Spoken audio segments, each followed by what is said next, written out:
Hi, my name is Zachary Will. Today I just want to talk real quickly about equipment for vlogging. And I think one of the misconceptions is that you just need a DJI Pocket 3. And the truth is I think there's lots of equipment out there that you can really use.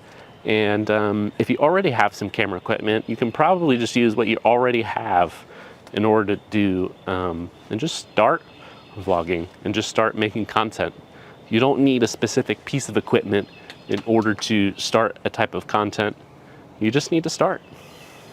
And so right now I am just testing out just the GH4 just to kind of shoot some test footage just to see. This camera doesn't have IBIS, it doesn't have autofocus, and yet you can still film some content using this. I'm just manually focused. My hand's staying the same distance from my face, so I know I'm staying in focus. So just have a little Rode mic attached to me here, and that's just going straight into the camera. That's what you're hearing right now. It looks like it's peaking a little bit, so I might need to turn down the audio levels. But I think it's pretty stable. I mean, I have the 12 to 35 millimeter lens on here that has built-in image stabilization. So I don't even need IBIS for the most part for this type of content. Just need to have a camera.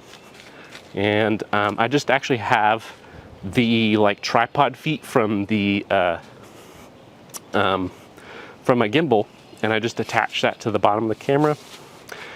And now I have a nice little mini vlog setup.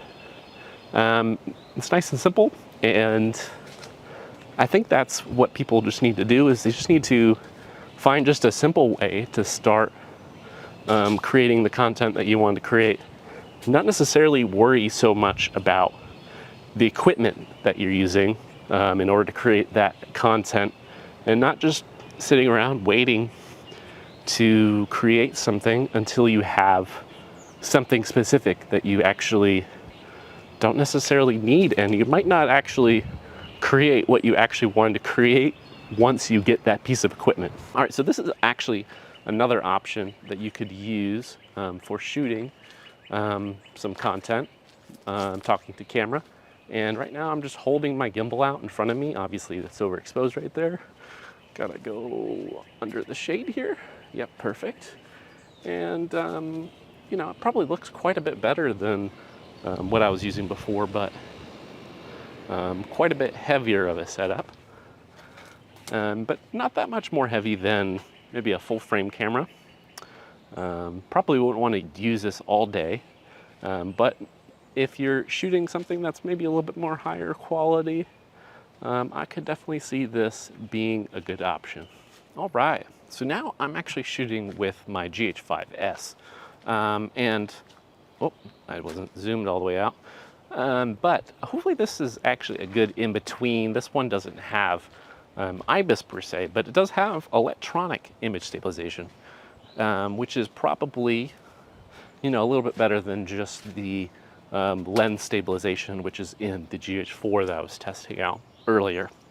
But it's also not as heavy as using a full gimbal. And so hopefully this footage doesn't look too bad. But yeah, this has just been a quick little test of just some different options of ways you can use the cameras that you already have to shoot some content in a different way than you probably think of to shoot right now. That I can potentially put this down someplace and just do a little quick filming too. Let me do that. Now, so if you're not really comfortable with the image stabilization in your camera, you can always put it down on some tripod feet. This is just sitting on the railing on my deck. And yeah, you can get some decent footage like this. Just kind of talking to camera, and it doesn't necessarily have to be on a tripod. You don't have to bring a tripod everywhere you go. You can just kind of put it down and just talk to camera like that. And so, yeah, that's just my 2 cents on gear and trying out something new. So, hope this was helpful. Thanks for watching.